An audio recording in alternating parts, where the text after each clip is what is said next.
Hello, everybody, and welcome back to another episode of We Bought a Mic, a podcast about reds and blues and vampires too.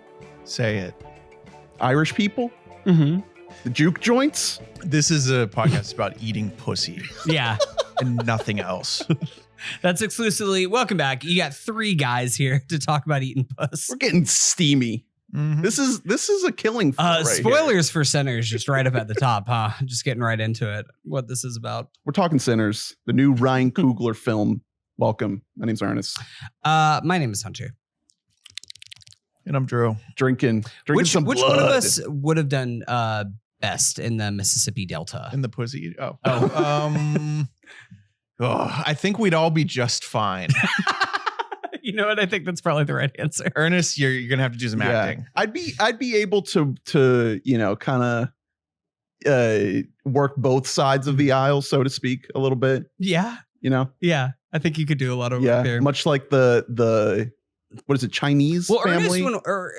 Drew, when watching Sinners, like, was really waiting for the property owner to show up at the end, because he's like, "Where's that guy? I want to know his story." Yeah, Like, I can relate. He looks like me. he's just a real estate agent. Yeah, He's just selling these guys. He's a nice he is- plot. He is so nice for cleaning those floors before they got there. Yeah, they would have been so dirty if he hadn't swept up before they bought it up. So Sinners, a sensation as of this recording. I will say, I'm really glad that we're recording this in the second week two of Sinners, yeah. so we don't even have to entertain the whole bullshit variety. Bad faith. Bad faith is the perfect word Yeah. for it, because it was a lot of things that were specifically right after Sinners came out. when It's going to it was- struggle to be profitable. It was a hit. Like, it was better. It beat a lot of projections for what it was going to be at in like the $45 million, $48 million range opening weekend. But then I don't know if this is going to be so successful. And then it had like a 5% drop off from week 1 to week 2. Unprecedented. Yeah, which is like Let's go. insane. And then Variety has then published like sort of like how refs, in sports will do a makeup call. Yeah. Well, they'll be like, okay, yeah, that pass interference was fake. So here's like a holding on the other team. Yeah. Actually, tariffs are good. They'll help. They published an article that was like a couple days ago that was like, Sinners is the first Oscar movie of 2025. And it's like, no I way. remember, I'm old enough to remember last week. The ink is not dry, my guy. Like, you gotta maybe just take the L. Also, on this where's one. the takedown of The Accountant 2? Mhm. Where's the article about how The Accountant 2 is going to struggle to be profitable? Yeah, when are people going guess- to write about how, like, hey, Ben Affleck, we all like him, but like maybe studios should stop spending $80 million on his movies that he's making with his friends, Hey, because they are not making. You know good what they money. should do? Just keep his ass in the crate closet. He's great in there. That was a good crate. Yeah. He's good. Yeah. He's got riz. Listen, I will say, if Amazon or whatever fucking billionaires want to keep funding Ben Affleck or Ryan Coogler's future ventures, I'm here for it. Yeah. More art is good art, Yeah. and I will take it. So before we jump in, just a little bit of housekeeping here. Just want to thank everyone for joining us on our Florida Film Festival coverage. If folks haven't checked out our director interviews, you'll see them up on the feed. Lots of small little indie movies that we saw. So lock in, tap in. We might be able to do a little bit of bonus coverage on some stuff that we saw after we recorded some of those episodes. So stick around for that. And also, if you're on the video podcast version, you can see our new table, big ass table with more room for props. So you might see some more some returning guests, such as the Minion, and some new guests. Well, the audience might be seeing double, and we can address that up top. That there are now two of me present in the podcast studio. One in my natural human podcaster form, and the other one in probably if we're being honest, the form that comes even more natural to me as a Na'vi. Yeah, you did get an avatar. So can we do a little like breakout here? Do you want to just like clear the air for like 5 minutes? Yeah, sure. So I had to get I got completely naked at the world of Pandora. Well, this part. So the true part here is that Hunter went to Pandora at Disney and paid $62 to get quote unquote like a replica of him as a Na'vi made. And I don't know how good the zoom is on the camera. We might have to I can't tell you. I cannot tell you how little this thing looks like fucking Hunter. Point it more towards me. It's so funny. Okay, you did post one in the Discord that was like very close. It to was us, so that's a good. I think that might be the one I put. Well, listen, it got a little bit of my facial hair. I personally have a beard at the moment, and he has like a soul patch going on. Mm-hmm. But you know, the Na'vi, naturally, everybody knows this. They don't have any kind of facial hair. So it's all in the tail, the braids that they have. Yeah. They did not use my hair to replica for that. So this stays in the box, right? Yeah, it stays mint in the box. No, I did take it out. It was funny. So whenever if you open that up, it'll start breathing. So whenever I went there and I bought this and did it like 80% as a bit, I was like sitting there and they're like, oh, do you want to get like some accessory packs? Here's like some things we were looking through. And I was like in depth, like looking through like, oh, here's the warrior pack or here's like the adventure pack. And I was like, wait, no, I already giving you money. Why am I don't want to give you more money for things. It's like build a little workshop. C681. Yeah, it's exactly like. So that's just like, I think he dresses like a little sailor. I think he's going to come and help me with every podcast. And once I connect to AWA, then does he have contacts in forever? Yes. Yeah, of course. Okay. I asked them about glasses. Yeah, could you bespectacle him? I don't think you can do that. I can't wait to go see Avatar Fire and Ash and take that with me. Yes. He's going to come with me to Avatar Fire and Ash. He's going to sit on my shoulder. So he gets a front row seat.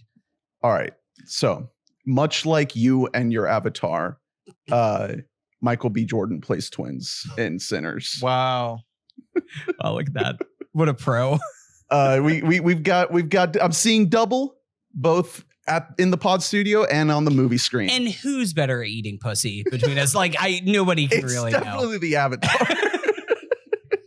It's because because they're larger. Their tongues are longer. But we know that the Na'vi tongues are 70% longer. It's like a giraffe. Yeah. They have a pensile tongues that they're just like finger like. They're hitting cervix with that fucking thing. Oh God. Oh. I'm gonna need to see that in Fire and Ash.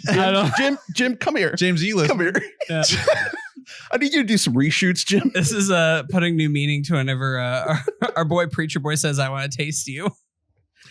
So Sinners. I did an episode of Films for Breakfast with Adam on this film, so listeners can go and listen to that for some expanded thoughts, at least from Adam and I. So we can start with you guys. If people have already kind of gotten my take, I'll get to my stuff later, but I wanted to give you guys the floor first. That episode that I did, actually, like you were saying before, we recorded it before the movie came out. Mm-hmm. So there's some speculation in that of like, is this movie going to hit? So now that it's like a hit, I think a lot of the conversation is around like the kind of assured success of Sinners and the embrace that audiences have given it. But what did you guys think? Well, Drew, you just saw this, so I'm interested. Coming hot off I've had some time to sit on this for a couple weeks. I haven't had a chance to see it a second time yet. But Drew, coming straight off of the press, where you at? It's an awesome movie. I'm really happy that it is a phenomenon, because it is really audacious in a lot of ways that like phenomenon movies don't tend to be. The natural comparison you're going to hear a lot here is obviously Get Out. And that's apt for a lot of reasons, actually, not just like the superficial ones that you might think. It's because like this is really, really great, like thoughtful filmmaking and like sort of like bold storytelling, but packaged in a way that's really easy for anyone to watch. Yeah.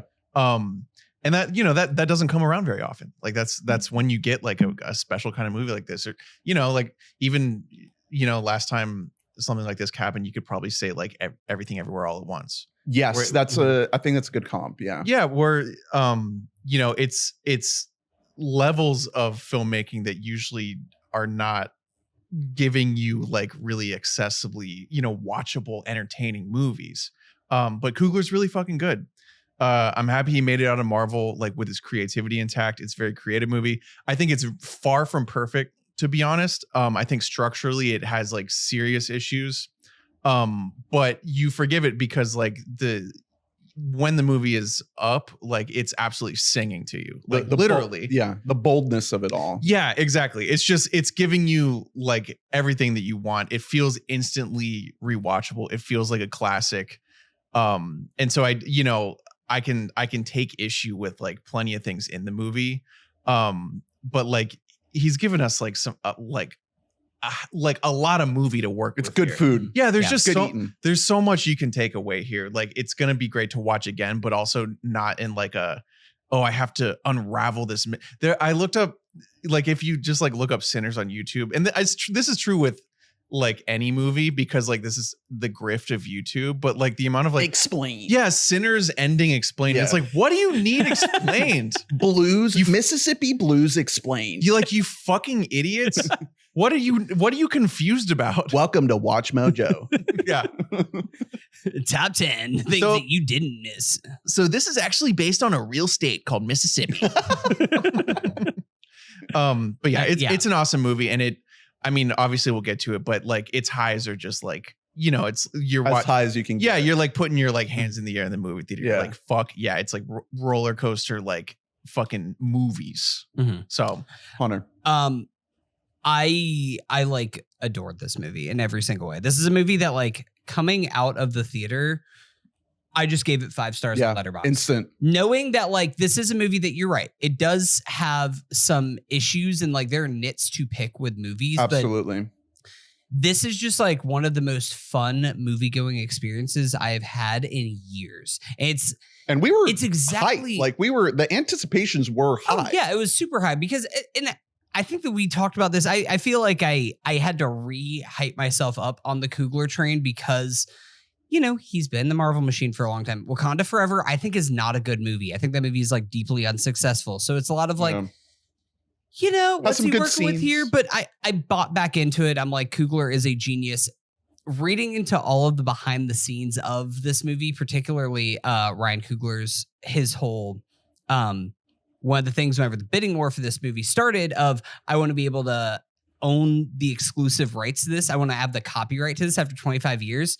How that little piece plays into the story of Sinners almost like enhances it in a way of Taking Back Blues. But to get to like my thoughts overall on the movie, I give this movie 5 stars, seeing the blemishes on it, but knowing also this is like the kind of movie that I'm pleading for more of these to be made in Hollywood, where we have this dynamic cast of both stars and Michael B. Jordan to like semi-stars, which I would probably put like Haley Steinfeld in that role, like incredible actors like the Delroy Lindos, and then complete unknowns like this Miles Catan. Yeah, I mean Caden? Miles Caden, yeah. As a Preacher Boy. Settlers of.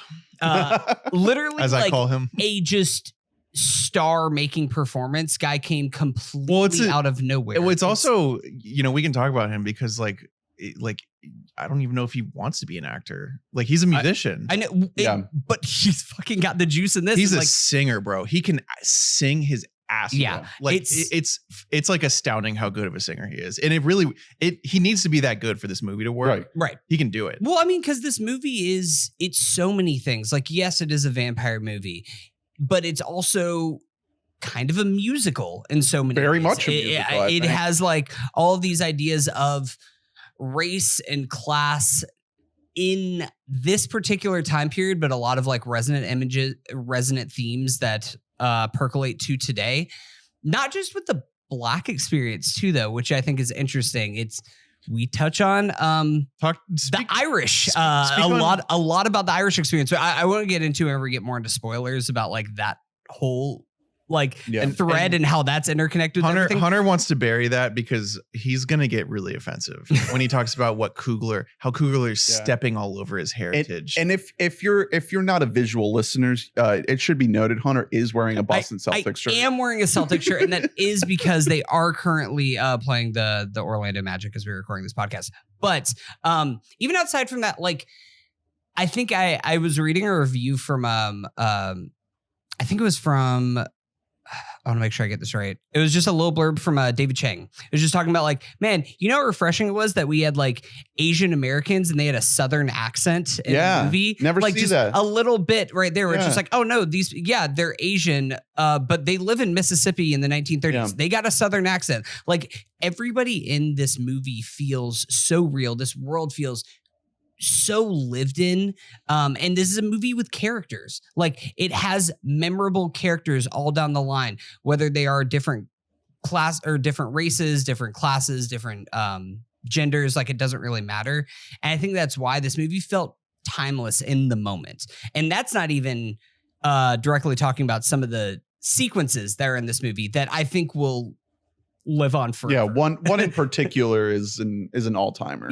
Yeah, it's so hard to like, it's really rare that it happens where truly like a 5-minute sequence, like it makes a movie like, I'd say like 20% better. Yeah. Like it makes it's so special. And it etches it into like the canon, right? Not just of horror, because part of the genius of this movie is that it uses like the vampire horror subgenre as almost like a Trojan horse to do this other movie. It's also so that part of the movie's sort of sell is interesting because I don't think it's really hidden. It's in the trailer, right? That we're getting into vampires. Yeah, it's very much in the trailer. Yeah. I mean, I think that's when you call Coogler a genius, I think part of that is the business side of it. It's not just the creative side of it. I think that his history with IP, with Marvel, even something like Creed to an extent, is the idea of like, what do you put in the trailer?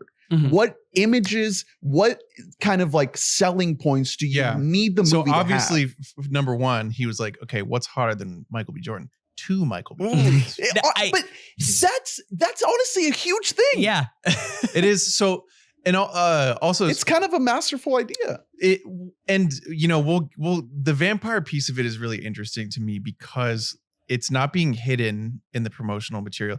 And I think if you're to nitpick, I think in the edit bay, you can tell that Coogler was like, I got to figure out how to get there. Yeah. See, I don't know. To the vampires because it comes super late. Well, no. Yeah. And I really like that because I think that in like a weaker movie, it's like, come on, let's get past the character shit so we can get to the vampires. I like that we spend the entire first act where it's like, we just want to meet these characters and get to know who they are as people. It ends up working. I think you can just tell, I'll get to it later, but like the way that he sort of uses footage late in the movie that clearly was supposed to just be an earlier point in the movie, but like he was like, okay, oh yeah, there's a 3 hour we got to get movie. Like we got to get there 5 minutes later. So I'm just gonna montage that.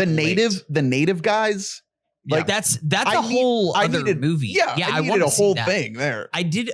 So I'm glad that we're talking about the Coogler and the filmmaking of this because I know I can fall victim to it, but I also can be critical of it whenever it rubs me the wrong way. See The Brutalist. But I think that Coogler is I have loved hearing Coogler talk about his craft and of making this movie.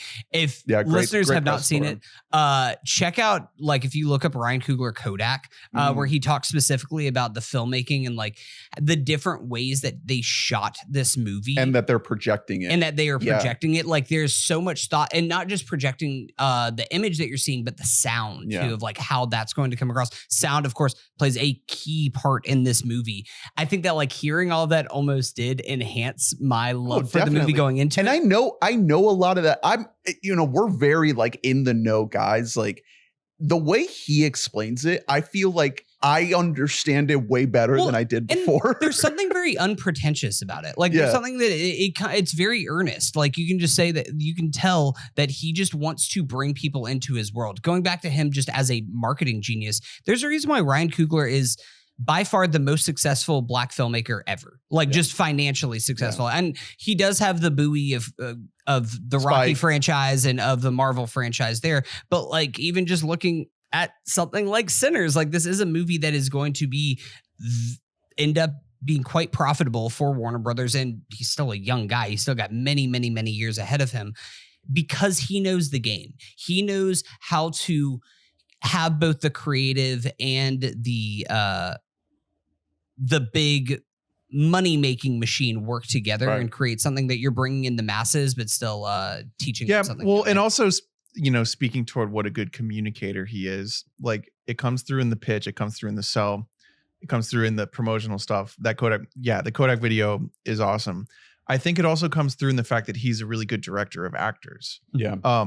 You have to be good. You know, you can't just be like sort of like an autist behind the camera, which a lot of directors are, but it really shows for me personally with someone like Michael B. Jordan, who I think is hot and cold, to be honest. Like, I think so too. I think you can use him wrong. Yeah. Creed 2, for example, I thought he did a bad job, and he's the entire anchor and like star of the movie. It all revolves around him. Could say the same thing about Creed 3. Yeah, absolutely. Yeah. That's what I'm saying. And, you know, obviously Black Panther, much has been made about the fact that I think that's a really obvious miscast. He's trying something. I just don't think I don't think he was ready for a part like that. I don't think it made any sense at all. And, you know, again, he's pretty green. Like he's, you know, it's not like we're dealing with the mega vet here. This is the first time I've ever seen him and thought that's actually like a true blue movie star, because in Creed, a lot of it to me was like, it's very like young buck proving that he can like get fit as absolute hell and like commit himself to something. But this is like performance, like, and Coogler knows how to get performance out of this fucking guy. And he, like, this is, I was absolutely blown away by how good he was in two roles. Not that they're like crazy different characters, but they are very different characters. Like they have, you know, they have unique mannerisms and motivations and sort of vibes about them. And it all works. You buy that he's like a guy with like some edge to him, which was the problem in Black Panthers, that you just didn't buy that for a fucking second. He looks like a kid in that movie. And this, like, you buy that he's like a piece of shit. He's two pieces of shit. Yeah. And one a little bit more. Yeah. But it works so well. And I think a lot of it is because Coogler knows how to deploy these people. And again, like we said, Miles Settlers of Caden, not an actor. If you he exclusively musician up to this point, because he's playing a musician, and it's more, honestly, it is more important that he's a great singer than he is an actor. Yeah, because he's like the audience surrogate character where everything is just kind of happening to him, and all he has to really do is just be like, whoa, that's crazy. But his musical ability is key to the plot. So like if you go, if you get in his IMDb, you see like it's nothing. It's this movie. Well, he gets the introducing credit here. Yeah, exactly. Which rocks, by the way. And you also see on IMDb 6 years ago, he did a performance on The View as a musician. Oh, cool. And he's a child. Nice. In this performance. Like I have it pulled up on YouTube right now. Just by himself singing? It has like 1,000 views. I think it's two people. He did it for Martin Luther King Day. Oh, cool. But like that's what this kid is. Yeah. You know what I mean? And like we're getting like a really passable, like great movie performance. He is the heart of the movie. But to go back to MBJ real quick, I wanted to say that, my thoughts on him kind of just this movie, I am being drawn to the instant 5-star status, very much so. But I keep thinking about Creed and how I've had Creed in my life for like a decade, and how many times I've seen that movie, and how great MBJ is in that movie. And I think eventually, as I see Sinners more, and as I kind of like dig further into it, I do see it surpassing Creed. But right now, I kind of, they're in the same tier, but I can't just have Sinners like immediately vault a movie that I have really grown to treasure in Creed. And I think that MBJ's performance in that first one is is phenomenal, right? And there's a lot here that we can point to and that we can highlight as being like probably the best work that MBJ has done. Just looking at his filmography right now, it's like, honestly, there's not a lot of great highs. But I mean, people would say like when he was a child on The Wire. Yeah, I mean, maybe you know what I mean. Fruitvale Station is it's great, and but again, like that's a performance that like a young guy can do. Yeah, like this is a performance that feels specific. It's a movie star. It feels inspired. Yeah, it feels like he is a dude in this. This is like a young Denzel role. Mm-hmm. And he's doing it, and I'm buying it. Like this is the first time I've completely bought him as like a dude in a both. Movie. I bought him both. Yeah, I think he did awesome, and I was like happy to be like, you know what, like you got it. He's been waiting for me to say that. Right. Yeah, he has. He was waiting specifically. He's going to do the same post that he did for Tom, posting for Tom Cruise. I made the Tom post, and he responded. No, I definitely. I do get what you were saying, Ernest, about like just having more time with Creed. I think I do feel like probably both of us are a little bit higher on Creed than you are, Drew, just as like a movie. No. I think Creed is like a special movie. Okay. Well, I just think like that's a role that you can do. Well, I don't think it's like a crazy specific role to play, to be honest. Look, the thing is just we're judging it a little bit on a scale, and granted, Creed is executed about as well as it can be done, but you do have the crutch of like, well, this is Adonis Creed, you know, from the Rocky movies, his son, the one who never got the, like, it has all the perfect setup. The story it's is still kind of IP at the end of the day. It is right. The fact that Sinners is just from whole cloth. This isn't based on anything except for just from Coogler's brain. And that needs to be like bold, italicized. And the fact too that like, I don't know, it's so cool to me. Like, how many times do we talk about like directors, they get all of this money, they get all of this clout to get whatever their blank check project is going to be, and they kind of waste it away in something, or nobody sees it. Or it goes to something nobody sees. Babylon. It becomes a little bit too personal. Yeah, like Babylon's amazing. That movie, nobody fucking saw that movie. I mean. Now, listen, Babylon, there will be no besmirching Babylon in this podcast studio.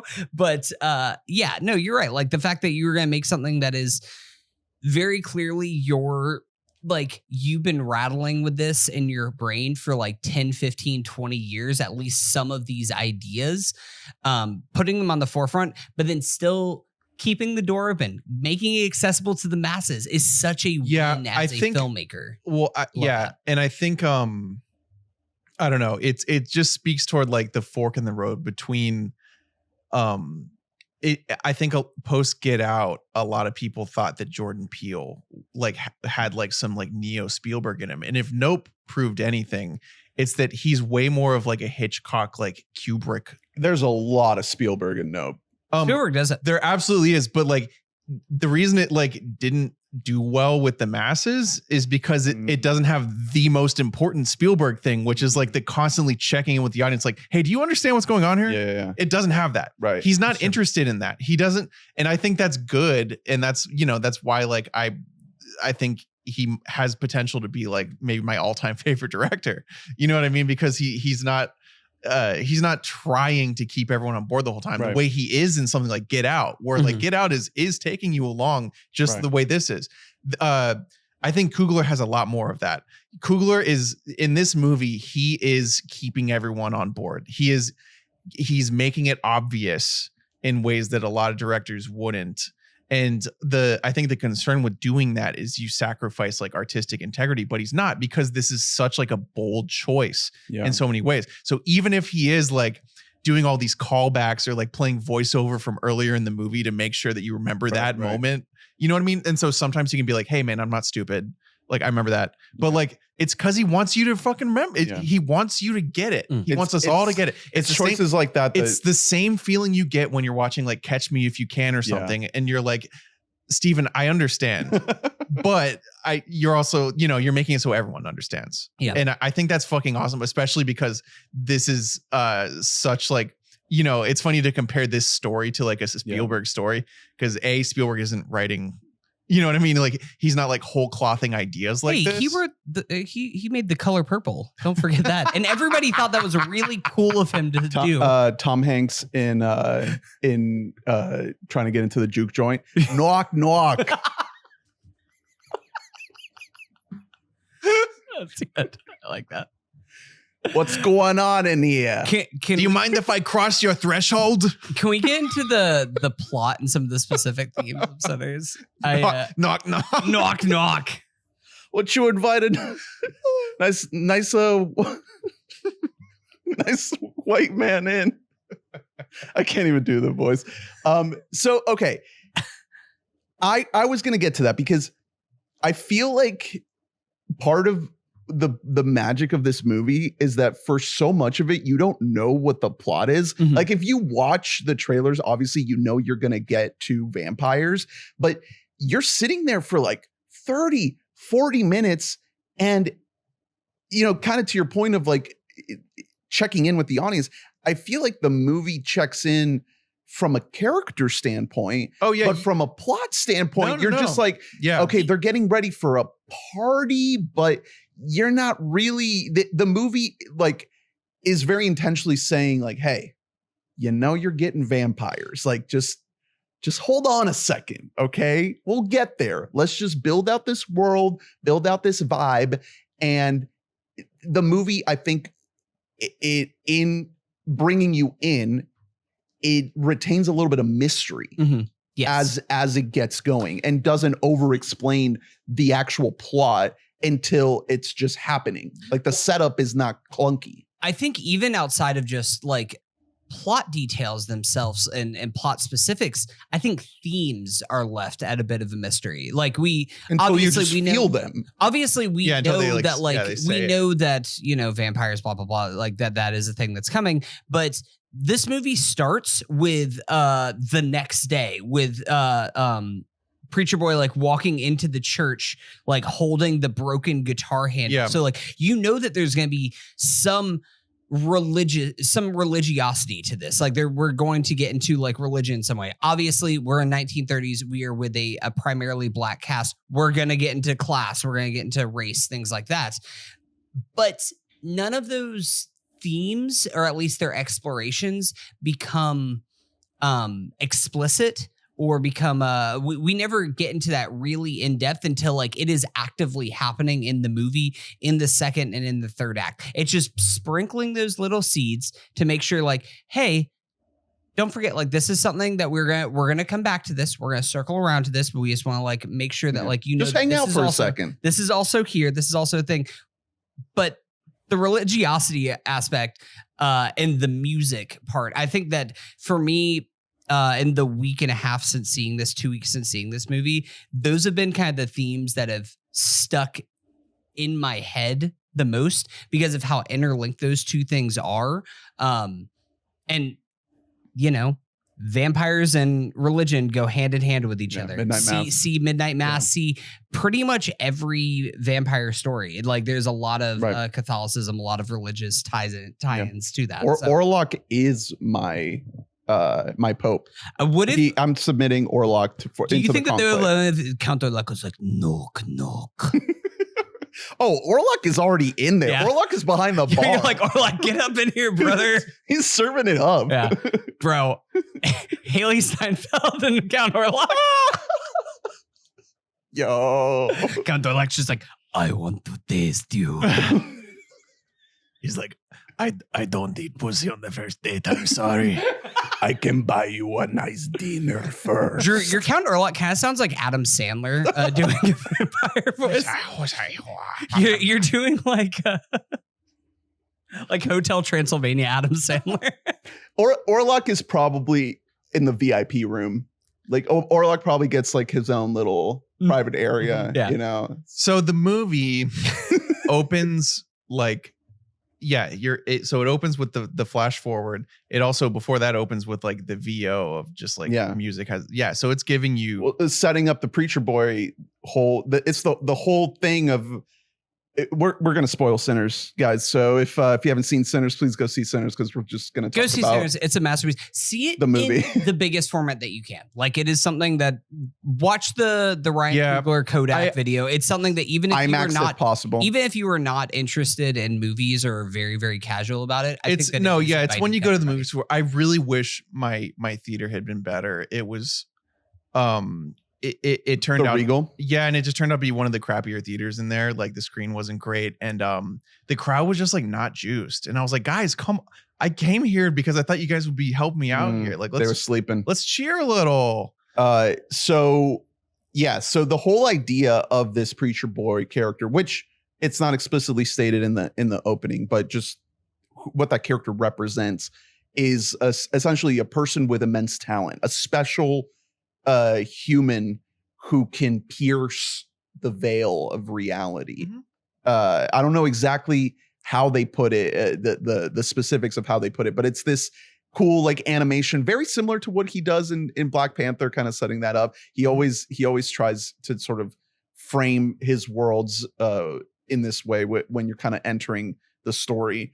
And it's cool because it puts you in that mode of thinking of this story from the lens of music. And that was something that was really surprising to me because I wasn't expecting that from this movie. No, yeah. And right away, I'm like, oh. Yeah, you're like, oh, music is here. Yeah, it's really interesting. It also, I mean, that's the through line of themes we're getting here because they're, it has a lot to say. It's one of my favorite thoughts that I saw in a review. I think it was A.A. Dowd, who I pay no attention to the actual ratings he gives to things. He's kind of like Pitchfork, where it's like, I like the thoughts. He hates everything. He doesn't hate this. He likes this movie. But like he said, the movie is extremely Idlewild by Outkast coded. If you guys remember that period of Outkast. The movie they made? Yeah, the movie, but album. And just the general idea of the sound they were going for then was like connecting like 100 years of Black music, like expression of struggle and art and like culture and like generational struggle through music. And yeah, like that, their aim was sort of to like encapsulate all that into one sound. And the music, that album like didn't really do very well. It may have not succeeded in that mission, but like if there's no better way to describe the sequence of this movie than that. That's exactly what he's going for here. And so what, you're getting like this really all-encompassing big theme of like generational like culture connecting with your past while also wanting to move on from it, a la like Coco. You know what I mean? Very Coco. Yeah, exactly. And the the desire to connect with one's past without it being predestined to repeat it, while wanting to like move on from it. And specifically how that relates, in Black culture, when your past, especially in the 30s, is just struggle and pain, for the last several generations. So you get like crazy depth out of that theme. And so to express it through music is genius.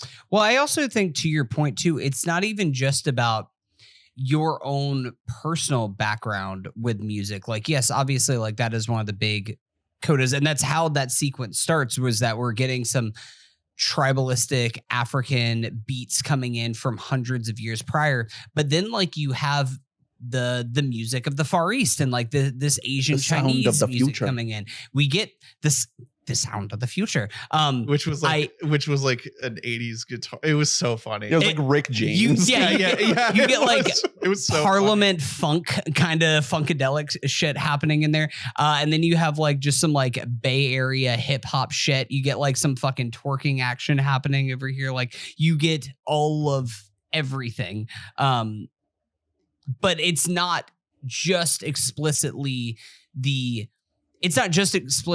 trying to be interested in only making Black music as this connective thing for all of music. It's saying that like blues, just like anything else, blues in this time period is our connecting force to everything. I think it's also interesting to note that like on the soundtrack for this movie, if you look at it on Spotify, yes, there is like a lot of like some blues and hip hop and things like that. There's also like Iron Maiden and Metallica and stuff like that on there. That's like this link of, you know, Irish jig music that like was almost like looked at as like the blues, for lack of a better term, but like the music people. of the, well, it's like it's viewed as like the music of poverty and the music of the lower class, but for a different type of lower class on the other side of the world. The Irish were persecuted. Yeah, you know, the choice. Look, you said it, not I. The choice to make not I, not I. You said it. The choice to make the evil white vampires Irish is very, very deliberate. Mm-hmm. Yes. Because the things that were said about Irish people in this, I don't know if it's this era of like 1920s. It's like 1930s. Industrial Revolution. Yeah, it's like it's before this. But it's maybe more like late 1800s. Mm-hmm. If you go back and you read some of that shit that was said about the Irish, it's like you could be saying that right now about like what Trump is saying about like Venezuelan people. Mm-hmm. You know, it's like it's crazy. It's one of those things that's fun. Like whenever I was first in the theater, I was like, this is really funny that in Coogler's mind, he's like, African Americans and Irish Americans are basically polar opposites of each other. Yeah. But it's kind of not exactly that. Like it is a little bit more nuanced to what you're saying, where they are both persecuted, but Irish Americans almost had like I don't want to call it the luxury, but they were able to, as a culture, they could better assimilate into blend. just the general whites, as opposed to everybody. They could switch up, and it looks different. Well, and it makes sense. You know, getting into the vampirism of the plot, that like in order to be passing enough to like cross the threshold and gain any trust from Black people in the 30s, you couldn't be playing like classical music.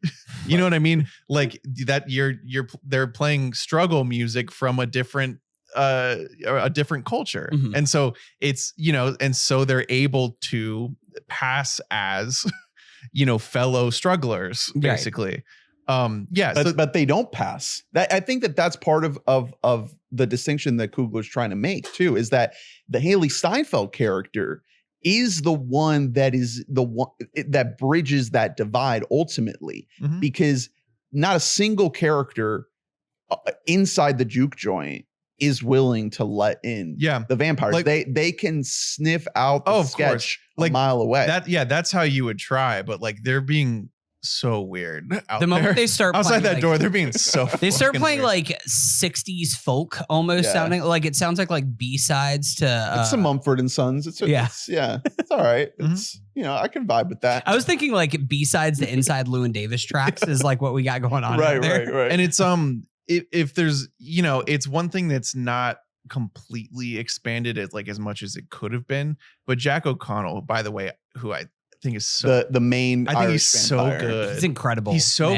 funny and like also like unnerving and has to be very physical and musical and has to dance and that kind of blew me away a little bit. The things that character has to do, because it's not just stock evil villain antagonist. No, it's a really cool role. Like I'm sure, you know, any actor reading that script was like, oh my God, I would love to play that. Yeah. And he's so good at it. But one thing that I wish was expanded on a little more is like the preacher element of who that guy is, because he's the devil, but like the way he speaks and the way he draws people in is by preaching. You know what I mean? Like it's definitely giving you that. It's not the rest of the movie is like straight up telling you. And this part of it, he's not saying it all the way, but like this is like a pastor using his pastor power to. Is that explicitly said? Because I didn't take it as much as that. I interpreted more so as him just co-opting the words of Christianity to serve his own. But that's what pastors are. Well, I mean, no, you are. I think that you are. You know what I mean? It's not explicitly that, like, but that is what we have right now in like the white pastors in like really, really disenfranchised Black communities are doing this exact thing to draw them in and then use them. Yeah, I mean, see this happen. Brother, I grew up in a Southern Baptist church. Listen, I definitely, I think that you're onto something there with this. Yeah, and his congregation is his vampires. But I also think that like he is preaching, but his sermon is like, it is twisting the words of Christianity, but also it is trying to, again, going back to the whole idea of like, of class and of the oppressed race and everything. It's like, hey, look,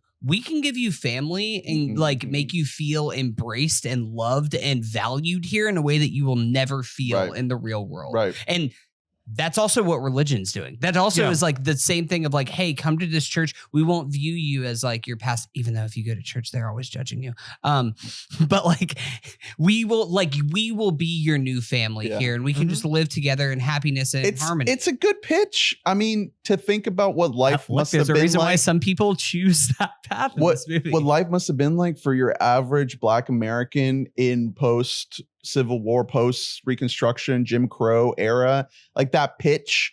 It's kind of a genius idea. It's very much a genius idea to frame it in that way of, we're not going to force you to become a vampire. We're just going to open the option and invite you. And ultimately it's going to be your choice. And we're going to convince you. We're going to tell you like, hey, your current situation is bad. No, exactly. Like come over. This is hang out. This is American history in a nutshell. It's saying like, well, unfortunately, we can't do anything about your whole life, which sucks, when really you could. You know what I mean? You could address systemic issues, or you could just promise them salvation. Yeah.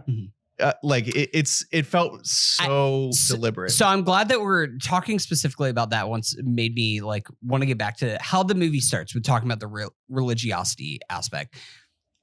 I think that's, I don't know, like 99 times out of 100 in a weaker filmmaker's movie, Preacher Boy just turns to Christianity at the end of this movie. Like he goes into the church and he says like, I'm going to choose this. Like, I'm Dad. So sorry.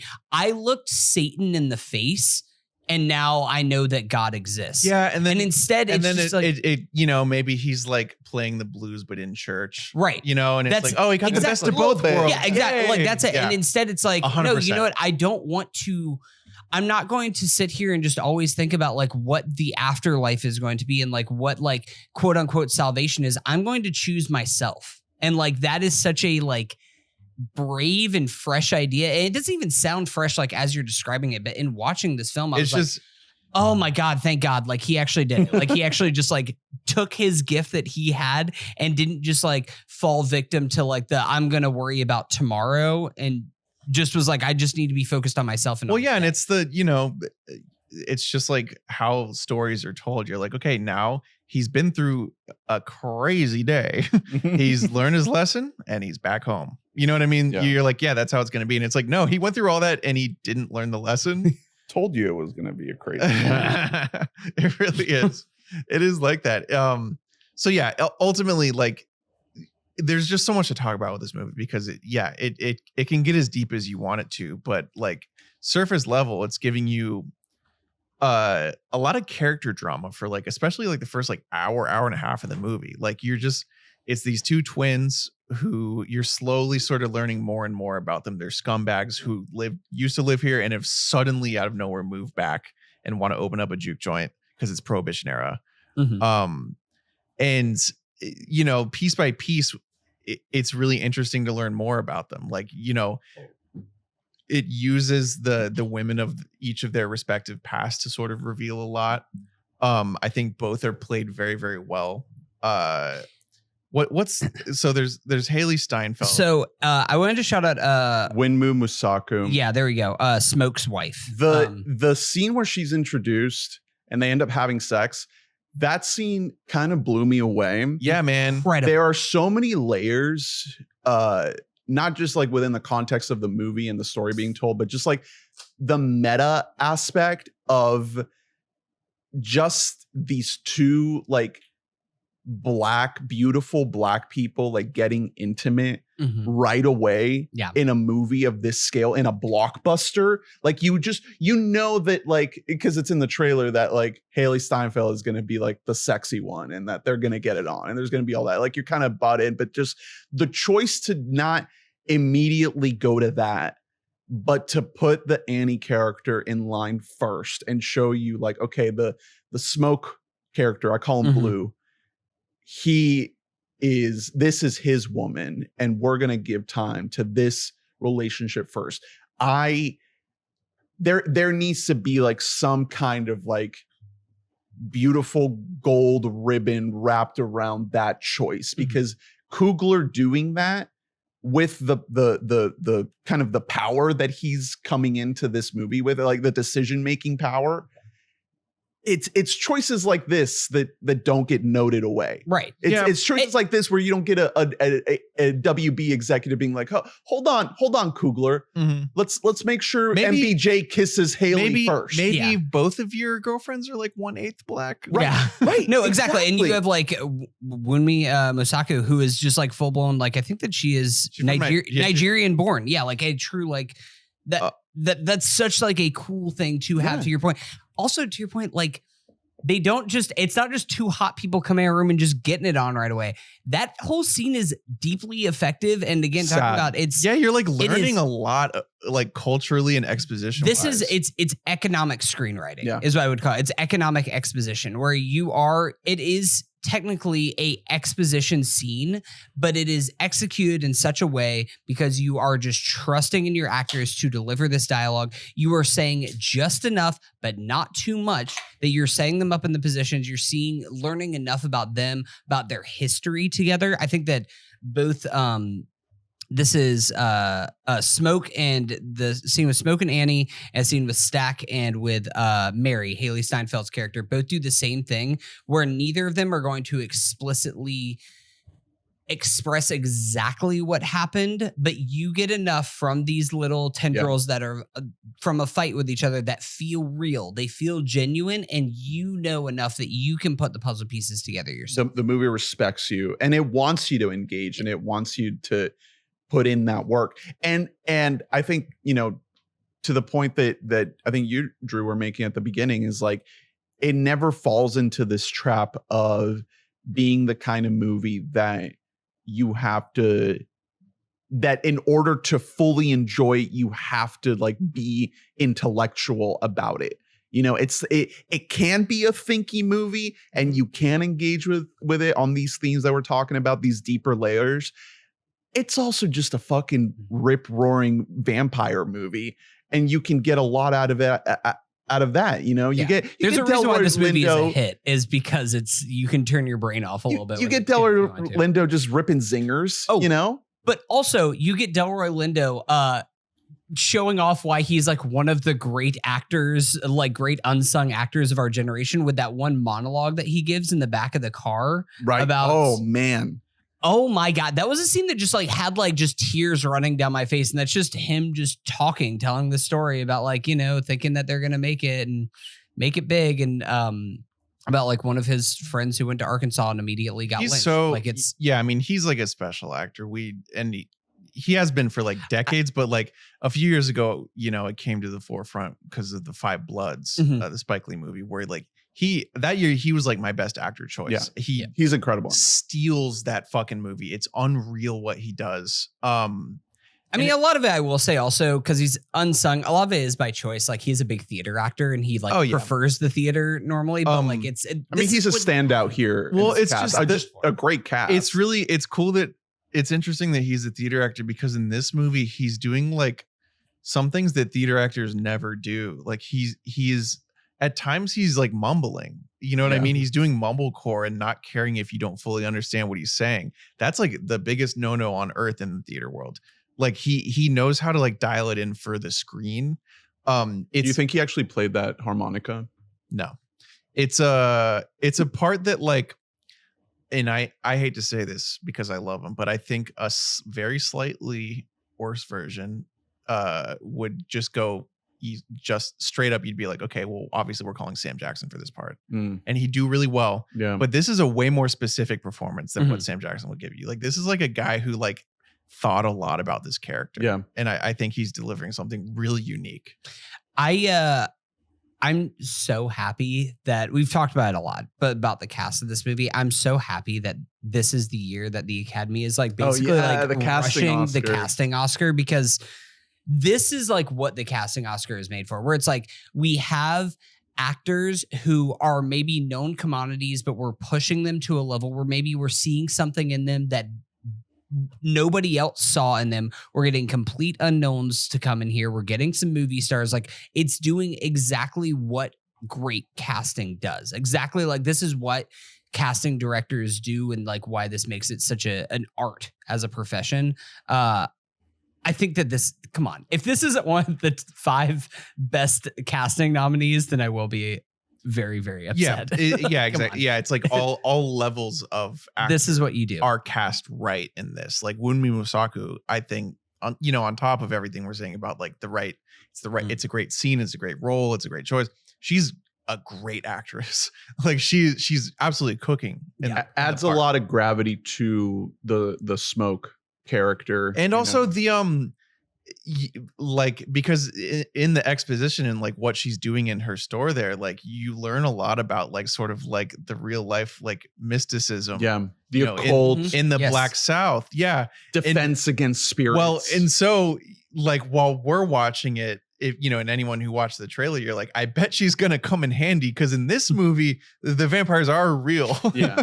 You know what I mean? Supernatural is just the real world. Yeah. So so it all ends up sort of married together. And there's a very economic use of, I guess, the tropes of vampire stuff. Like through her character, you figure out the inviting them in thing. You figure out the garlic. You're right. Yeah. No, that's it gets a lot of that stuff out of the way really quick. And you're not like, why do you know all this? It's it's like literally we know it. Her job is knowing all this. Well, she sells knowing this at her store. But it does act as a good shortcut for audience that like, we all as an audience kind of know the like steaks and garlic and don't invite them into your house. Like the very basic vampire tropes, like we know it as an audience, but it is that shortcut for the characters in the story that you're like, okay, cool. Now I buy, you guys got it too. Yeah.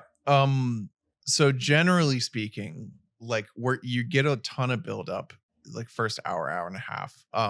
You learn a lot. But it's, I think a lot of the investment, at least for me, was like knowing where we were going. And I was excited about the fact that we weren't getting it. I do think, they're prepping for a party. Yeah, exactly. And it's very, very good movie that it's giving you up to that point. But even I think every single piece of the movie is saving itself in a lot of ways. And I think one specific way that the movie is waiting to unfold for you that, sort of indicates the whole movie, but we haven't even talked yet about Ludwig Göransson. Oh my God. Oh man. So he's, he did all putting in the work. He did all the scoring here. He's an executive producer on the movie because the score like is, a huge part of the story. Almost another character in the movie. Absolutely. Yeah. And it's really, really important. Like every important moment hinges on sound in the movie. And the amount that I'd seen everyone talking about Ludwig and how important he was, the first hour or so of the movie, I'm wondering why, to be honest, because like, I really love the acoustic. Yeah, you like hear all the through the strings. first. It's good. It's just not like blowing. Like, right. For example, the Scorsese movie from a couple of years ago. Killers of the Flower Moon. Very, similar to that. The first hour compared to first hour, I think that score is better. So I'm like, okay, and then it's similar kind of Western. Yeah, exactly. Guitars. But it's kind of propulsive, and there's a lot more of a beat to it. Yeah. And then I don't remember when exactly it is, but when. Because it's the blues scene. Well, it's the scene. Well, so we get a couple scenes of him like playing the blues and singing. You're like, Jesus Christ, this kid's good. When they're in the car. What is that score? And then it's before that even. It's like just an hour into the movie, but like there's some random moment where the score just sort of like unfurls itself and it gets really loud It's just like a random moment in the film where like things are just escalating I think it's little like, bit. I think I know what you're talking about. I think it's like whenever they're actually like fully getting the juke joint ready. Yeah, and it's right like around that and it's point. like an Yeah. exterior shot, and it's not anything special until the score starts getting big, and you're like, whoa, what's going on here?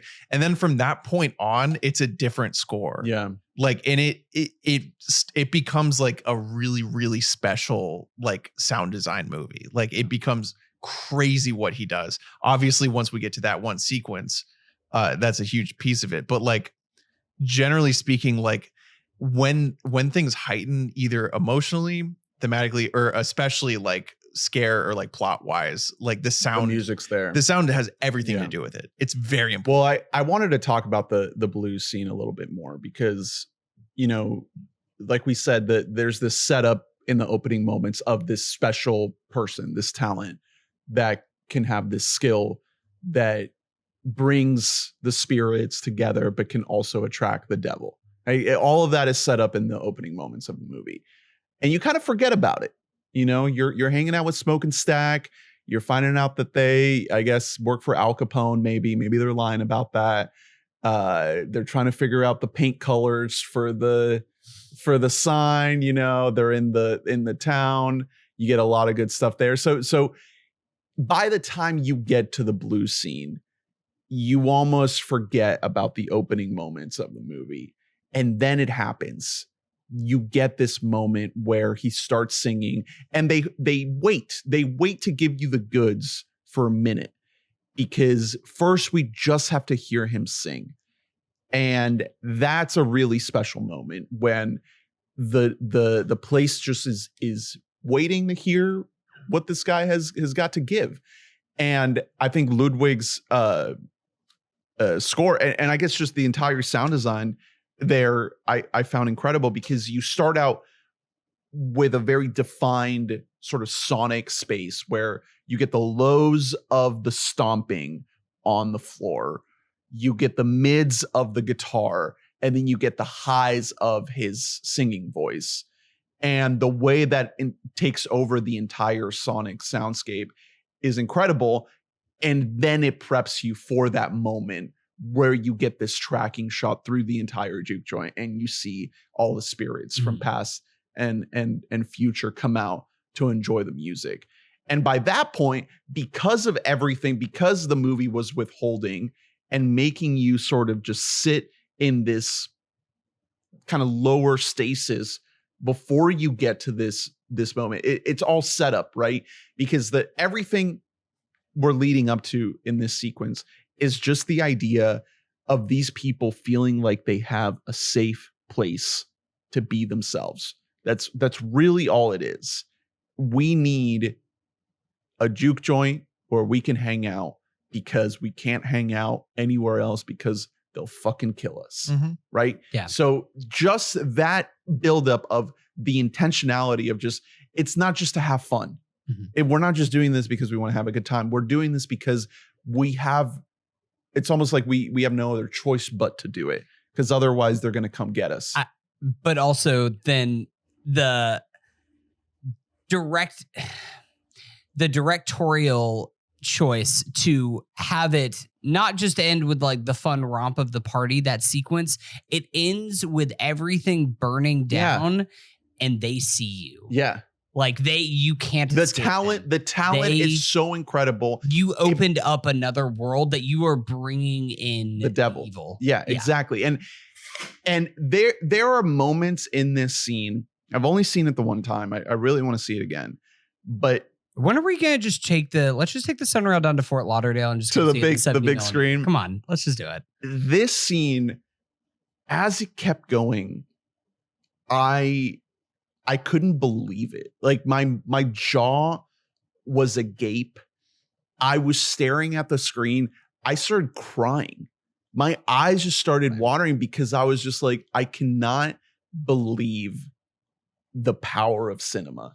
It's Spielberg-y. It's insane. It's special. It's really interesting, because if you were to describe it, it sounds like it could be be so like mid. I'm sounds sure I've it heard doesn't some- work for everybody. I've heard some like negative takes about it that like it's almost like it's too much, it's overindulgent, whatever. Well, I could see like the worst version of this is like a really, really expensively shot commercial for something. Sure. You know what I mean? a Like music video. yeah, or Yeah, it's like like an a Apple commercial for Music Apple version. Music. Yeah, you know what I mean? Like the idea of it could go wrong, but the execution is it's like gonna be like the scene of the year no matter what else happens. You know what I mean? Like again, it's so good. That release of like, finally we have our space.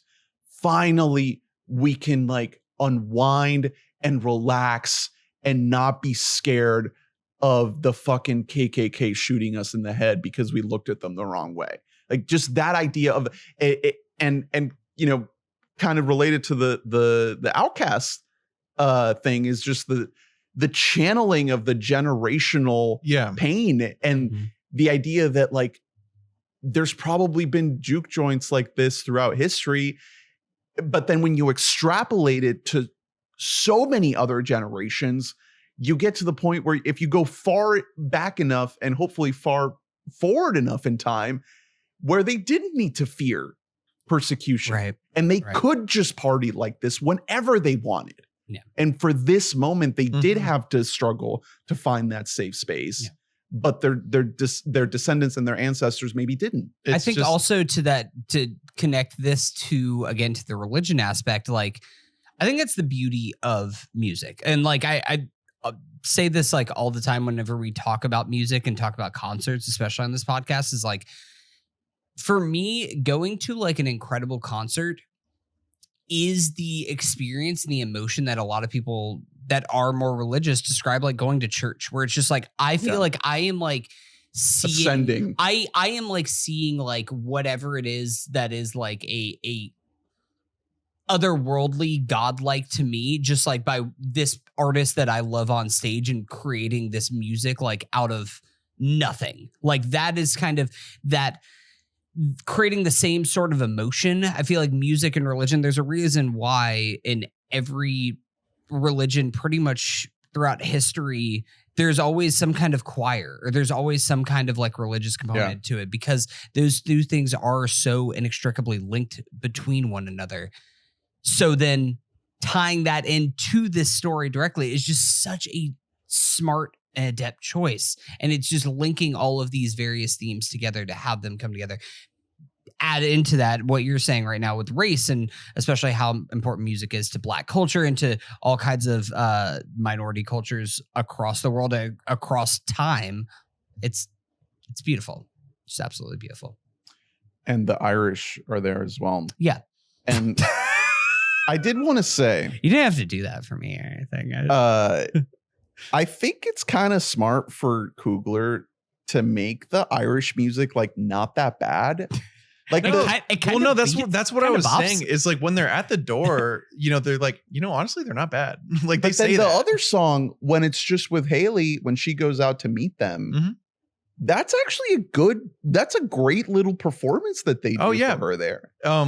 They're and it's cool because obviously it's reiterated that like once you're a vampire, you have each other's like brain and memory. You're like a collective mind, and so like it makes sense that they're so well rehearsed.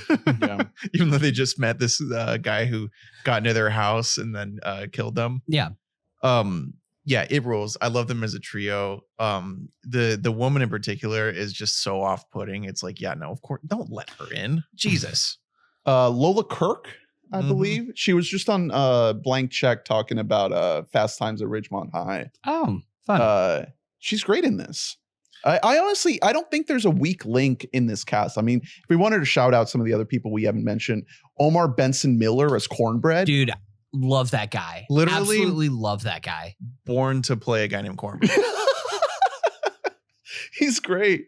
Great energy. Like the switch that he has when he turns is really fun, where he's just begging to be invited in and they're like, no, dude, there's something up with you. Can I tell you, there's like something, whenever I was like watching this movie, I was like, I've fucking seen this guy before and I could not place what it is.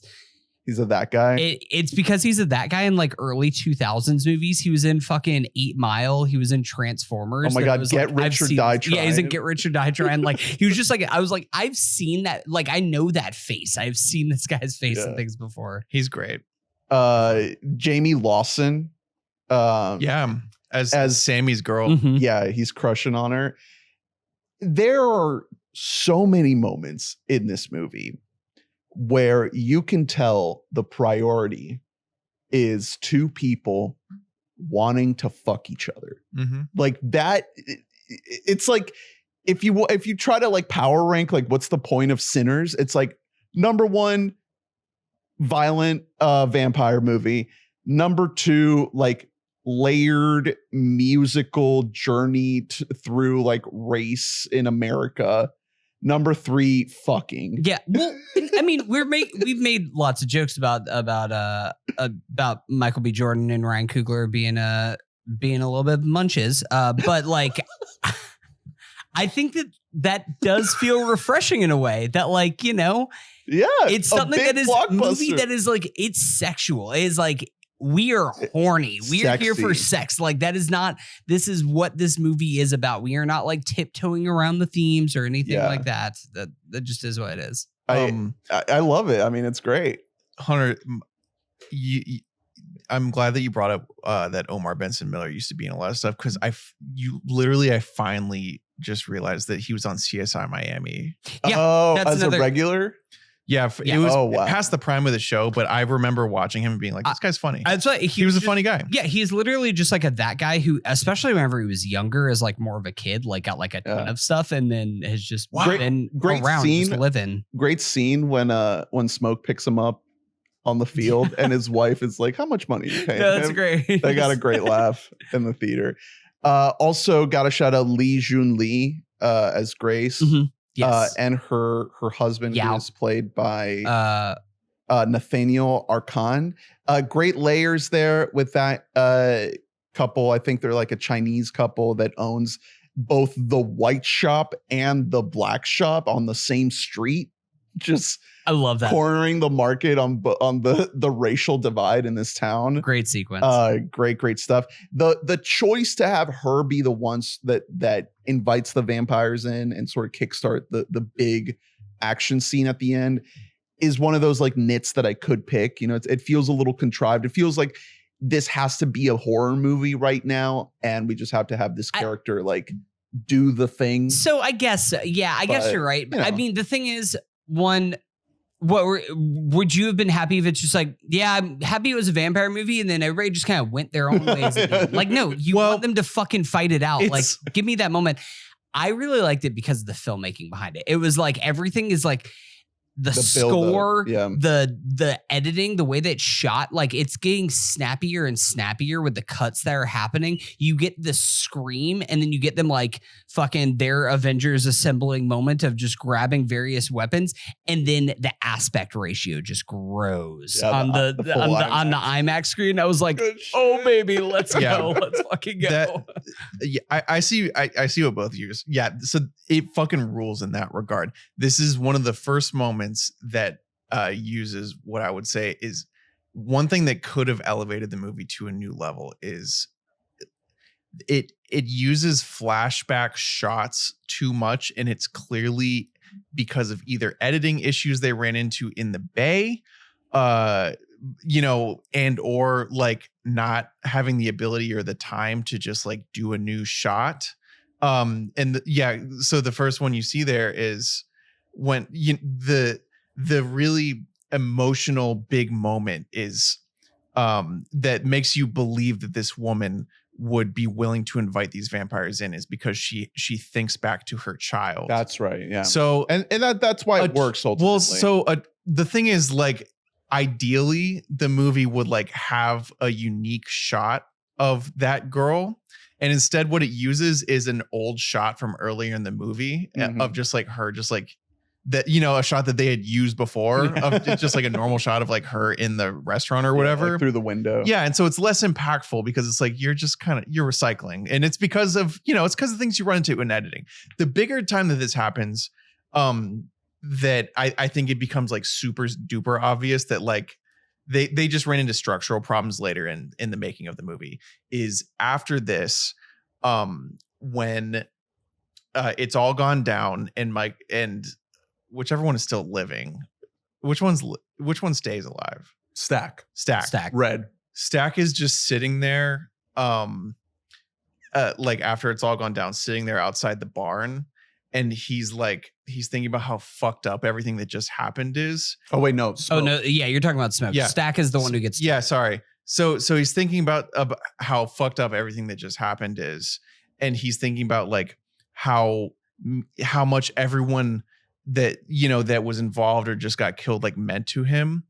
And there's like a little flashback montage. Yeah. And they're like in the car again. Well, the flashbacks, a lot of the flashbacks that he's having are of like everyone like in the barn getting ready for the event, which is something that is really glaringly missing from that part of the movie earlier. Oh, so that's what you're talking about like that got cut from there and then exactly like because like they cut a scene and then just they shot them getting ready for the movie, and then like in editing they were like, we got to get to the vampire shit a little bit sooner, but we have all these shots, let's use them a little later. Well, yeah, I wonder because there is a little bit of montage, but not specifically the building of the thing.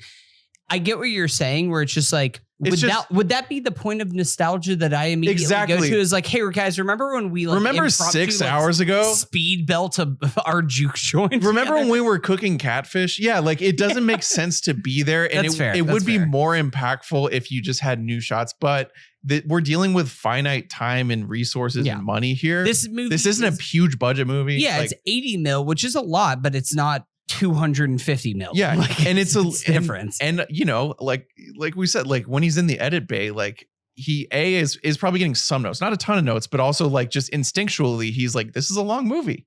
Mm-hmm. I probably do need to get to the piece that is the whole trailer a little sooner. You know what I mean?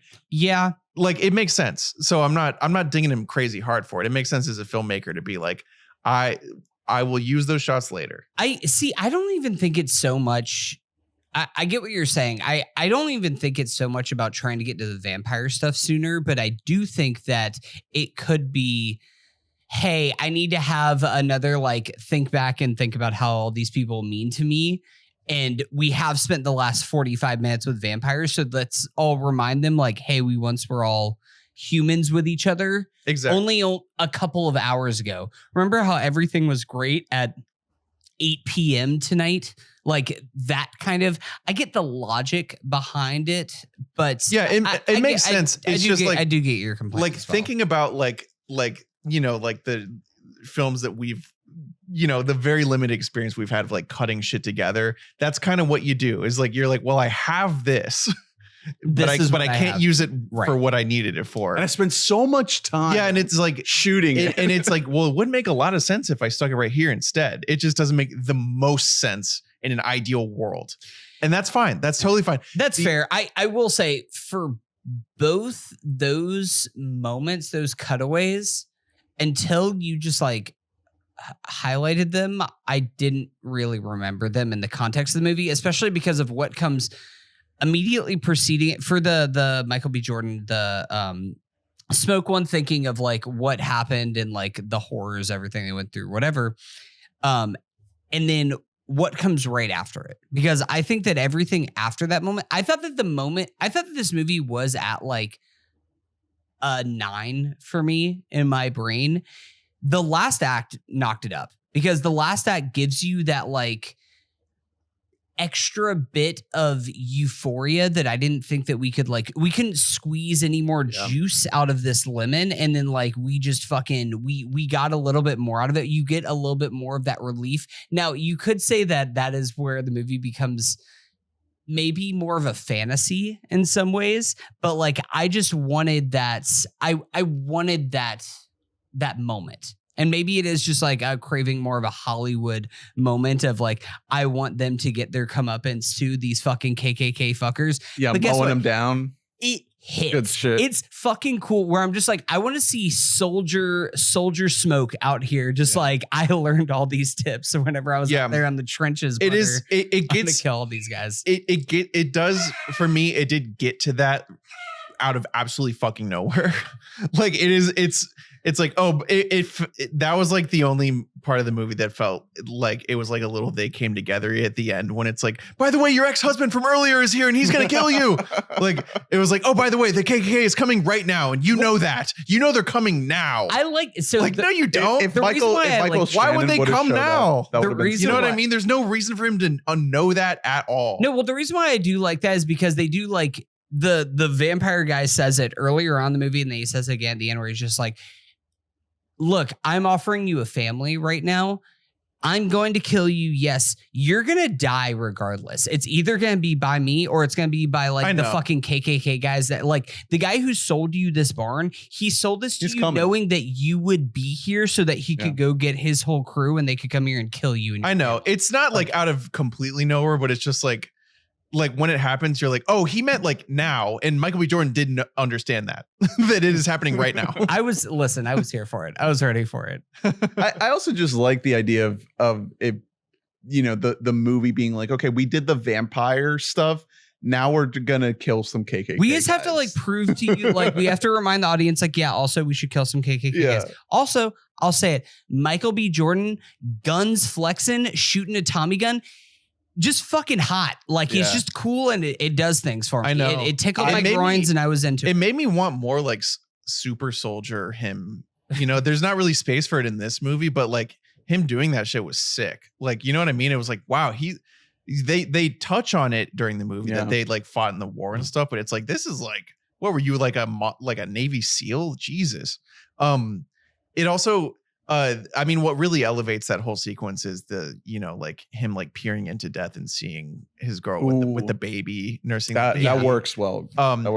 like it's like an Iron Claw moment. It's you know, it's the end of Iron Claw. It works. I used but to then be a also brother. you do get a laugh too in there where the guy's just like, oh, please help me. And he's just like, dun, dun, dun, dun, dun, dun. Yeah. Okay. Anyways, go back to holding my baby. Yeah. It's so, it feels generally like what he's giving you with that, the KKK thing is like the end of Inglourious Bastards. You know what I mean? Yeah. Like he's like, what if it all Let's just kill him. Yeah. What if they actually kill everyone? Yeah. Bad. Again, to the genius of having two MBJs, you get to kill one and keep the other. Mhm. You know, it's like you get both. You get both. It's really endings. great. I mean, we skipped over, but like the whole night sequence could be a total mess of just like managing all the bodies of like, okay, these people are dead and they're outside and they're hanging out with like the vampires, and then these people are inside and we're cutting back and forth, and it could be super confusing. Mhm. Yeah. It's so fucking it's really funny. Like when you're watching Stack like be super into Jack O'Connell dancing an Irish jig, and you're like, this is just wrong. No, dude. This just can't be right. You know what I mean? Like it's hilarious, and I don't know. It doesn't. The movie. It doesn't feel sense of humor. Yeah, it is. It's funny. It doesn't feel contrived. Michael B is really selling it on both ends of it. You know what I mean? And also like it's making sense. And like I love the piece of like Stack like correctly being like, listen, man, like it's not so bad over here. Like this is us. We could be together forever. Yeah. You know, it's cool. It ties a lot of things together. And fuck, I lost it. Haley Steinfeld Is spitting is in ethnic. his mouth, in MBJ's mouth. Certified cinema moment. Certified something happened. So I liked Get it. it. I told a guy after we were leaving the theater, when Haley Steinfeld spits into Michael B. Jordan's mouth, do you think that like Josh Allen was just like sitting in the theater watching like Homelander and that one fucking meme, just stone faced, looking straight ahead? Because like they had something that was going on there that was like, this is more than just like, oh, we're good movie sorry, actors. man. Like, I'm sorry, these two people want to fuck each other. She's Like, fucking hot in this movie. Well, you know what's crazy? It's ridiculous. Oh, yeah, you don't have to apologize, buddy. I think You know- everybody is hot in this movie. Isn't she like MAGA? Well, Josh Allen. There's the Josh No, Allen. well, I I thought think she was. I think she's not. I think that got like super debunked because she was like, people just thought. it No, was, man, like, MAGA she's in, like, invited to the 2018. juke joint. But Josh Allen is, so you know who's to say really. Cornbread lets her in, man. Come on. I will say it works, and really embracing that her She's great- 1/8 black. Her great grandmother is half black, I think, is something like that. Like in real life, you're saying? Yeah. Like I they didn't talk about I didn't know in the this, but movie they and in did real like, life. and yeah, they did like work to cast someone who is very, very slightly ethnic, but who like your average person would have no clue. Do you think that this comes in the third Spider-Verse movie with Miles, Gwen? Gwen's gonna be like, "Yo, Miles, I know you're mad at me, but like." Do you think that? No. Do you think that Miles? Because if you ever watch interviews with them, it's Shamik Moore wants her so bad. Dude. He just doesn't. It's real down bad energy. And like, do you think he's gonna be like, what if we did that thing where you spit in my mouth? I'll turn into a vampire for you. It's like their version of the upside down kiss in the Spider-Man movie. Is the upside down spitting in her mouth. Ew. But yeah, no, she's really great in this, and I could have used a little bit more. Honestly, I think she's great. Well, okay, you just mean like because you like More her so much, spit? you just want more Yeah. saliva. Or? yeah, I just think that it's tough because this is such an incredible cast. I could kind of say that about everybody. Like It's I could an have used ensemble, a yeah. little bit Yeah. more from everybody. The heart is Miles Canton. Like that's kind of what the entire story revolves I know around. it's a hard thing because yeah, there's so much going on here. This movie's trying to encapsulate a billion different things. So you're right. I could say I wanted more of each individual part. Yeah. Because I did like while watching it, I was like, it doesn't feel right that I didn't get a full on this or full on that. But hey, Sinners 2 in 1992 with Buddy Guy just reprising his role. can we talk about Buddy Guy? An interesting like choice to have this, like to bring this into the real world. Yeah. He's playing Sammy Preacher Boy yeah. in the 90s. So a thing of note on you kind of notice a little while watching the movie. Buddy Guy's not an actor per se. He's not necessarily like delivering lines well. but he this is all post credits. It's post credits. I mean, yeah. It doesn't count. What he delivers like fucking like 6 lines. Like he doesn't have to do a lot of time. I know. It just it's not. He's not a good actor. Like because he's not an actor, and that's fine. But it's like it reminds me of when the old people on like I think you should leave. Like where it's like, can I ask you a question? Was that the best day of your life? Like he's not an actor, and that's okay because also to be honest, Sammy isn't an actor, right. and yet he's like passing completely throughout the movie. So like, who would you cast to play an older version is another non-actor. I think it's a great choice to wrap the whole movie up with this little Buddy Guy bit, because if you just read up about Buddy Guy's youth, there's a lot of overlap with what you see in this movie. With, from Louisiana. Yeah, it's still and he is like the blues. Yeah, like if you're trying to find like a definitive like elder statesman of blues guitar specifically, like that's the guy you well I didn't even realize he was still alive. Like when I saw him in this movie, I was like, because Muddy Waters is dead, like all these other BB King, most of them are dead. I was like, and what? also that he has like a passing resemblance to Sammy is like, yes, hey, and they give him the makeup, the scarring. It fucking rocks. It's cool, man. It's cool. It's a really cool choice. Well, and also like it just as a concept, again, speaking toward the audacity. Yeah, it's what a sick idea to put as a mid credits. That's what I'm saying. It's just whoa. That's what I'm saying. Is what like the hell? It's a thing where it's just like, hey, it's like almost like a lesson to everybody out there of like, fellas, go bet on yourselves. Like you could be fucking Buddy Guy. Like don't like go and just like give up your dreams, whatever it's going to be or anything like that. Like if you've got the gift in whatever field it might be, fucking do that thing. Bet on yourself. So is Sinners a backdoor Buddy Guy biopic? Yes. Yeah. Can you make that a letterbox list? Backdoor biopic. Well, I was thinking that the post credit scene would be Timmy as Bob Dylan. He's gonna come through a portal. I need you to. I'm gonna talk to you about the. It's gonna say Bruce Springsteen will return. Yeah, Jeremy Allen White as Bruce Springsteen. Yeah, coming gotta this year. Assemble all the Rami Malek as all the great American musicians. all the together. Beatles are 4 Beatles that were just cast. I said They're all there. American. We have to kill the Beatles. That's how it's gonna. Oh come shit! together. Yeah. Shit. They're the Thanos. Do you think Buddy Guy's gonna kill John Lennon? Yeah. Okay. Yeah.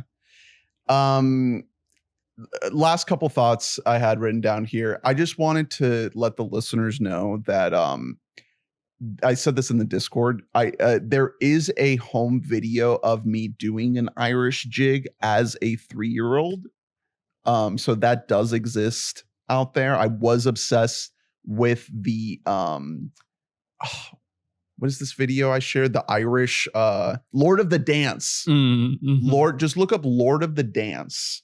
I will say that like you do have the same face and body of a 3-year-old, so that is explaining a lot that you've actually just been a vampire this entire time. Michael Flatley gained notoriety in the 80s and 90s as an Irish jig dancer.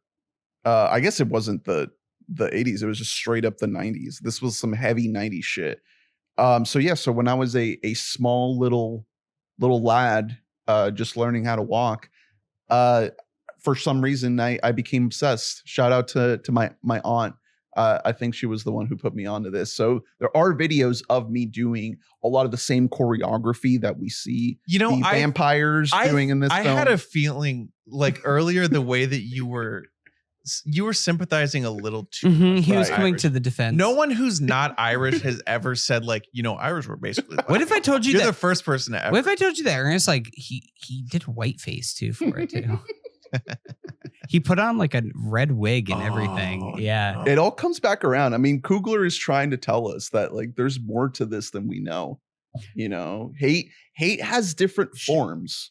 Yeah. What you said earlier is also really funny. Like I hadn't thought about it when I was talking about how like there's clearly more that had been like cut, etc. But like, yeah, it's so funny that like the Native Americans just very casually know exactly. What's and going they're like, on. we don't want to be a part. And you're like, all right, you're like, all right, peace out. Like they were chasing him head down, and then they were just like to like fucking kill this vampire guy, and then they're like, he's in the threshold. That's full Never on. mind. Sorry, guys. See, I don't know if that was like a cut thing. I almost just feels like world embellishment of like this is a whole like we've known about these folks. Yeah, it's like, oh, by the way, well, they're chasing him. Like Jack O'Connell's introduction is he just like touches down. You can tell he's like flying or something. Well, it's not nighttime yet, so he's burning in the sunlight. Someone pointed out it's the same shot from Courage the Cowardly Dog of the wide shot of the house. It's like literally the exact same thing if you do the side by side. There's I wouldn't put it past Coog because there's a ton of homage shots in this movie. Yeah, there's like shining shots. Yes, there's a lot. One to Michael B. Jordan dissect. Exclusively watches anime, so maybe Coogler exclusively watches like Cartoon Network shows from the 2000s. Yeah, they combine. Yeah. But yeah, it's to be assumed that the natives are like in pursuit in some way. Yeah. So that's a whole movie, but they know that once it's dark, like, all right, we're not even gonna. No, they're like the sun's going down. They're like, all right, fucking peace, dude. Like we're getting out of here. Congrats on all that. I am curious, like now that this movie is a smash, if Coogler is if maybe like the idea of retaining the copyright is to explore this. See, as a franchise. I don't think so. Way. I don't really. Maybe I could be proven wrong. Maybe there is like a whole other thing that is there for a Sinners. I think this is right for like a graphic novel, like a comic book spin-off. Honestly, like that sounds. Yeah, maybe it's really not a cool. movie. Like that sounds. I think that there could be some kind of like extra material about this world. Yeah. Side scroller video game. No, well, I was almost thinking of like let's give it the Once Upon a Time in Hollywood treatment before just the second novel, treatment. Let's just get a novelization of Sinners. That could be sick. But I don't know. I think that it's more so like one, it invites a whole new level of artistic freedom, like as a filmmaker and kind of artistic ownership, I should say, for like what your art is that you are creating, putting out in the world, especially if it's something that is completely original and not bound to any kind of IP. But I think a lot of it also just comes down to the source material specifically. Like Coogler has said before that whenever this movie is coming out, that he wasn't going to ask for this treatment on future films that he has. For this one. We'll see now that this movie is becoming a hit. Maybe he will set some kind of precedent. And like Damien Chazelle is going to say for all of his future movies, like, I want this to be mine after however many years. I don't know if that will create a whole the moon landing is mine. Yeah, the moon. I own the moon. Yeah. Sorry, Elon. Yeah. But like, I think that it goes back to what this movie is about. Is in so many ways, it is about like kind of ownership, white people, or just general like the power, the powers that be taking over and oppressing the weak. Like that is in so many ways, whether it is KKK with black people in 1930s Delta, Mississippi, whether that is with the vampires with humans, like whatever it is just about kind of suppressing these weaker voices. And I think that is why this was such an important point for Coogler to get for this film, and this film specifically. Yeah. Easily the best movie of the year. Yeah. Good luck to everything else. On to Final Reckoning. You know, Tom coming. Hey, we got Friendship coming. Very, very, very premature. But I am curious, like, does this get into Oscars? Does this get into Best Picture? It's tough. I don't man. know. It's I would have just in like I don't know, like 7-8 years ago just said like hard no because of genre. But this is everything Academy, everywhere. Man. I don't. That's Yeah, the exactly. thing. Yeah, everything everywhere really sort of opened the floodgates. There's a lot in here I think that Oscar voters would be able to get into, even if costumes, editing. Yeah, music. even if it's super non-standard. I think the only piece of this movie to me that isn't like A1, like 11 out of 10 is I think there are a couple scripting issues, and like that's never stopped like any other Best Picture winner. You know what I mean? Like, well, I mean, this would make sense as like a Best Original Screenplay nominee, as just like the audacity of it all. Like we want to. That's often. I mean, there like aren't many of them. Category like there aren't many original screenplays. Well, and like a Best Original Screenplay usually goes to cool indie things. This is my one thing with this. Like, if this is now going to be a blockbuster, like it would be interesting to see. I'm curious. I think a lot of it's going to be determined based on how the year shakes out. If a lot of things that we're currently earmarking to be big hits are not as big hits, then maybe it does leave the door open. That's a big piece of it. Also, I mean, it's just, it's a momentum situation. This is super early. It's so early. But so I mean, Dune 2 stuck around the whole way. So what I'm saying is it stuck around ish. Like it didn't actually get anything above the line. Well, so we're in the midst of like the hype. I think within a couple of weeks, there's going to be an anti-hype movement of like, it wasn't that good. Yeah. That's incorrect. Obviously, like for all the issues that I have with this movie, which are not unsubstantial, this is still a really special movie. No matter what, but there's going to be plenty of people who watch it and are like, y'all were saying way too much about this movie. It's not all that. After that, I think that it has a good chance to sort of rise again in the collective opinion. I think it's probably for the best too. You need the ups. Exactly. That's what it can't just be all up. A little bit. Yeah, that's what I'm saying. Well, look out for Halloween spooky time resurgence. Mm-hmm. Sure. Some of that. Nice re-release. It has. We'll see. This is also, you can never underestimate the production studio behind this.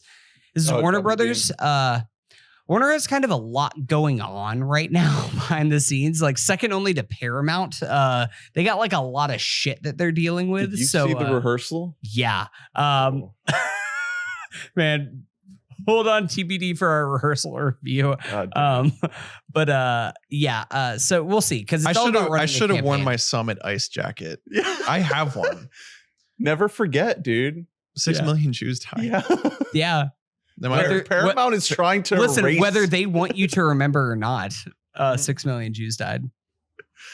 The other thing I had pinned to talk about, which is like, this is so pointless right now, but like in the 2020s, like best of the 2020s conversation, like where would you put Sinners? I mean, it's one of those things where like you kind of just have to give it time. Yeah. You kind of have to sit on it for a while. I can't say it. I need to see it a second time too. Yeah. I need to kind of sit with it for longer. I mean, it is one of the most fun movie going experiences I've had since Top Gun Maverick, I'd say. Yeah, That's the thing. It's just a great experience. It's a great time. It's a great watch. You can pick anything apart if you think about it too much. But like in the moment watching it, you're like, especially just because, you're ending it like at its peak, especially like after mid credits, you're like, okay, yeah. What the fuck? Their fits. Who does that? Their fit. Their 90s fits. It is calling your own shot in such a great way. It's so bold. It's so cool. To be so bold and so accessible at the same time is, that's a mark of greatness in a lot of ways. And now our favorite Irish American, Ernest, is going to be showing up to the pod with Michael B. Jordan's fit during the mid-credit scene. And I was going to do Haley's fit. Oh, nice. That's good. With the lollipop. Technically, his name is Ernest Calderon. Ernesto Calderon. Ernesto Calderon. That's good. Got a little. When they talk about their Chicago days, there was the Irish and there was the Italians. Mm-hmm. Mm-hmm. So maybe I'd fit in more with the Italians. Hey, mamma mia. Yeah. They might take me in. They have the Irish beer and then the Italian wine. Yeah. You'd be perfect for that. That's where you bridge the gap between the two right there. Exactly. You're a regular smokestack. Yeah. Yeah. All right. Well, we can wrap it up there. Thank you all for listening. Please rate, review, and subscribe, like, and comment. Let us know your thoughts on Sinners. Check out WeBoughtAMic.net. Get every episode in your inbox. Join the Discord, patreon.com/WeBoughtAMic, $5 a month. Thank you to all you beautiful donors for supporting this podcast. Next week, when does Mission Impossible come out? Are we there yet? No, we got 2 weeks. Okay. Next week's my birthday, so I don't know when we're. Happy birthday! Yeah, thanks. Early birthday. I'm suddenly not going to be able to listen to 100 Gex anymore, and only going to listen to My Morning Jacket. How you feeling? And AJR apparently. I'm Danny. going to tell you right now, that's not going to happen. Danny is being a fucking terrorist in our Discord right now. The We Bought a Mic Discord. We usually Brat stands need to stand up. Usually now is when we would tell you to join it. However, I'm not comfortable inviting anyone to read those messages that Danny is sending in the Discord right now. The year is 2025 and we're anti-auto-tune. I can't even engage with that anymore. But we're not anti-AJR. I will say, I'm comfortable saying this on the pod and this being recorded. I don't want AJR to be around anymore. And like you can interpret that however you want to, like whether that's like them being to like hurt. Alive. I want them to get hurt. I just like if they have like a strained vocal cords and it's like, oh, we can never produce any new music for the rest of our lives. I wouldn't be like upset about it. I wouldn't shed any tears. If they were, they were just some sort of paralyzed. Hey, AJR more like ALS. We have to go. It's the end of the episode. We'll see you next at the final reckoning. We love you. Goodbye. Bye.